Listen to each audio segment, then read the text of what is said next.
అని హెచ్చరించిన గంటకే అవును ప్రధానమంత్రి మోడీ గారు హెచ్చరించిన గంటకే దేశ రాజధానిలో మళ్ళీ భూకంపం రావడం జరిగింది.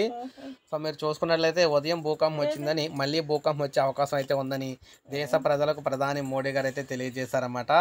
అయితే దేశాన్ని నాలుగు భూకంప మండలాలుగా విభజించారు. మండలం 2లోని 4.9 కన్నా తక్కువ తీవ్రత ఉండే భూకంపం. దేశ భూభాగంలో ఇది 40% అయితే ఉందన్నమాట. కర్ణాటక, పీఠభూమి, ద్వీపకల్ప ప్రాంతాలు ఇందులో అయితే ఉన్నాయి. అయితే భూకంపం మండలం 4లో అత్యధికంగా భూకంపాలు అయితే వస్తూ ఉంటాయి. ముఖ్యంగా ఇందులోని హిమాలయాల్లో భూకంపాలు అయితే ఎక్కువగా వస్తూ ఉంటాయి అన్నమాట. సాహసితంగా వస్తూ ఉంటాయి. ఇక్కడ ఢిల్లీలో మళ్ళీ ప్రకంపాలు వచ్చే అవకాశం అయితే ఉందని ప్రజలంతా అప్రమత్తంగా ఉండాలని ప్రధాని మోడీ సూచించిన సంగతి అందరికీ తెలిసిందే. అయితే భద్రతా చర్యలు పాటించాలని కూడా కోరారు. భూ విజ్ఞాన శాఖ మంత్రి జితేంద్ర సింగ్ ఎక్స్ వేదికగా అప్రమత్తం చేశారు. జాగ్రత్తలు పాటిస్తూ సంసిద్ధంగా ఉండాలని కోరారు. ఎప్పటికప్పుడు అయితే జాగ్రత్తగా ఉండాలని చెప్పేసి కోవడం జరిగింది. సో ఈ నేపథ్యంలో మళ్ళీ భూకంపం రావడంతో ఒక్కసారిగా ప్రజలందరూ ఉలికిపాటు అయితే పడ్డారన్నమాట. సో ఖచ్చితంగా ప్రతి ఒక్కరు ఎలర్ట్గా అయితే ఉండాలని చెప్తున్నారు. ఇదే మనకు అప్డేటు. ఒక లైక్ చేయండి, అందరికీ తెలుస్తుంది. సబ్స్క్రైబ్ చేసుకోకపోతే మన ఛానల్ సబ్స్క్రైబ్ చేసుకొని ఫాలో అవుతుండండి.